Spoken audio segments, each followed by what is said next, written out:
Alright, now we're here again with the first weekend of BTO2 tops. So I want to change how I handle this a bit.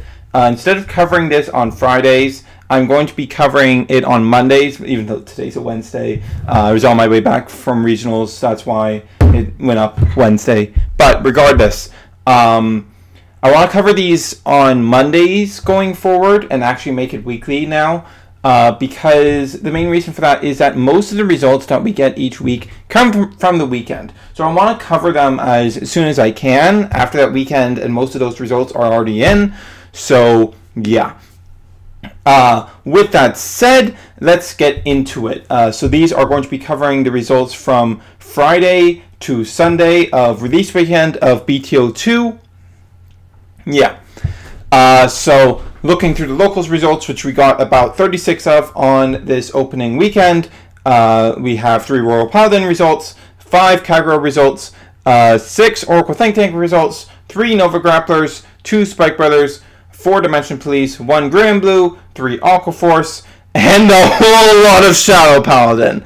Okay, so for Shadow Paladin, we have an unsurprising, I believe this is 13.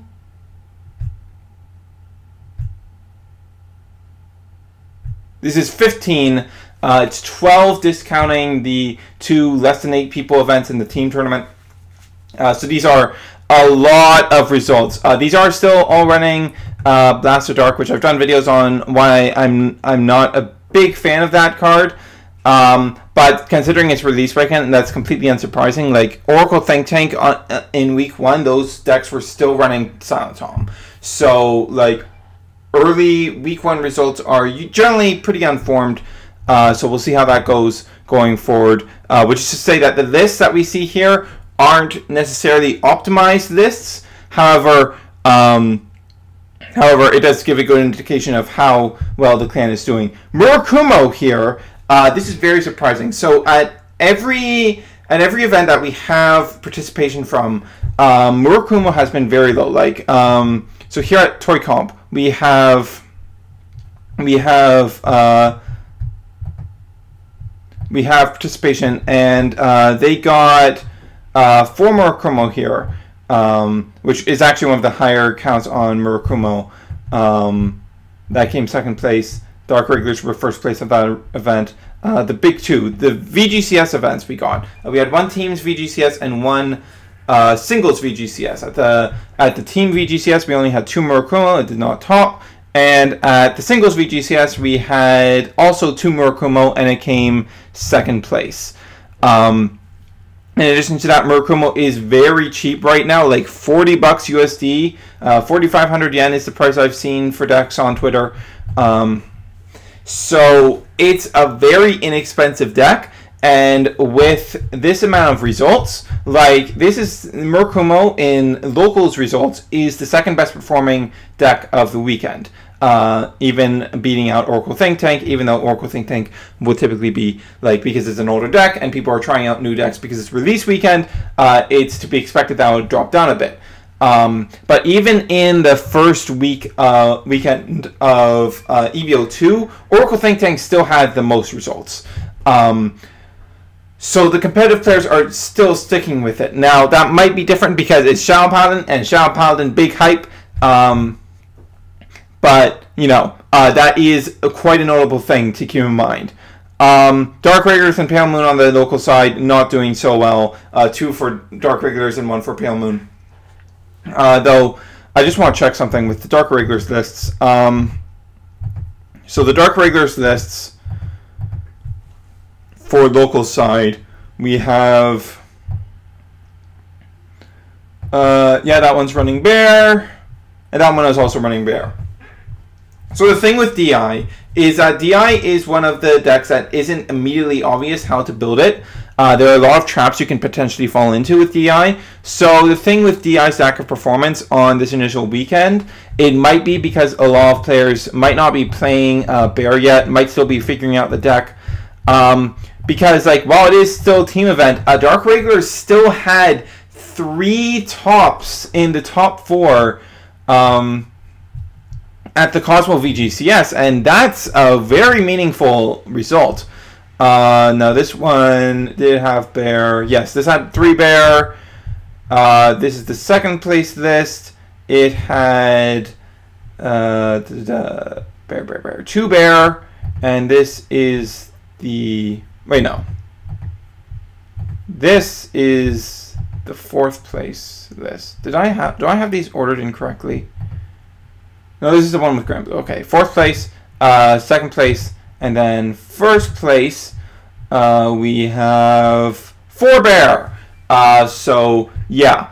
What I've seen from people testing Dark Regulars is that Seeger is not too great of a card, and we can still see Seeger being played at high counts, so that might be something that drops going forward, and DI might perform better as it gets dropped. Stuff like that to keep in mind. Yeah.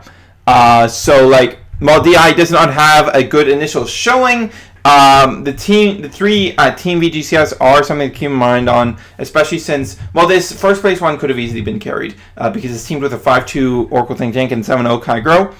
But this 2nd place team has neither Oracle Think Tank nor Kygro, neither of the general mainstays for teams, for the top teams. Normally you'd see an Oracle Think Tank or Kygro, and if you have those, like, you can generally discount them. But instead, we have Dimension Police here, but we also have both Dark Regulars and Pale Moon. Neither decks has performed terribly well. This is this and 1 local stop are the only results from Pale Moon. So on one hand, it might be the Pale Moon list, but it might also be this here Dark Regulars list that was performing well during the event. Of course, we also don't know what it fought and stuff like that. But, you know, this is something that is important to keep in mind. So it might perform better going forward. That's all really I want to say there. What else is there? Right, and Shadow Paladin also had some showing. Not a whole lot, to be honest. It had a 3rd place showing at the Cosmo VGCS. Yeah, right here. Interestingly, wasn't a list running Cathbad, even though everything I've heard from people testing the deck have been singing Cathbad's praises to high heaven. And the 3rd place at the singles VGCS at Vanguard Okolab, that one was yeah, same grade 3 lineup. I think that's Cathbad. Yeah, that's Cathbad. This one was running Cathbad. Was running a 6-draw lineup. Bis Router, still running Car. Yeah. Not going to comment too much on that though. But yeah, what's very interesting to me about these early results is that normally we see, like, within the top 4 we see like 2 to 3 Oracle Think Tank, but like at Teams VGCS we only see 2 Oracle Think Tank on these top teams, and they're not even the best records. We still see tons of Kygro though, and it's not like Oracle Think Tank was down on participation, because Oracle Think Tank was still the 2nd most represented deck at this tournament. So that is a pretty big deal. It's usually very rare that we see any teams in the top 4 without Oracle Think Tank on the team, and the fact that we have 2 that do not have any Oracle Think Tank on their team in top 4 is very meaningful, and makes all of the clans that did things at this, made it to the top 4, it makes all of those results more meaningful, because we know that there is less carrying going along, like especially with the 2nd place and 4th place teams, because we know there's no Oracle Think Tank on either of these teams. Now, Grand Blue is a deck that has performed very well in the past, so it would not be surprising if this Dark Regular squad carried by the Grand Blue and Kygro, since those are 2 decks that consistently perform well. And especially when you look at like this 1st place team, when the best performing deck on it was not Oracle Think Tank, it was Kygro. But then we have the Shadow Paladin team, which might have been carried by Shadow Paladin. So like, because we have a 5-2 and a 4-3 here. So, you know, but whatever. that's all I really have to say regarding that. Yeah, I will be doing this again on next Monday with the weekday results from week 1, as well as I'm just going to count Monday through Sunday as week 2, and week 1 will just be a shorter week that I only count the release weekend for. That's how I'm going to categorize it going forward. With that said, though, I hope you guys enjoyed this little peek into the data I have gathered. As I said, I will be doing these weekly, and shortly after this video goes up, I will be doing a stream where I'm going to be testing some of the new stuff, and I'm also going to be testing Grand Blue versus the new stuff because that's my main, and I need to figure out how matchups are going into Toronto Regionals. And yeah, with that said, this is Hunter Search signing off.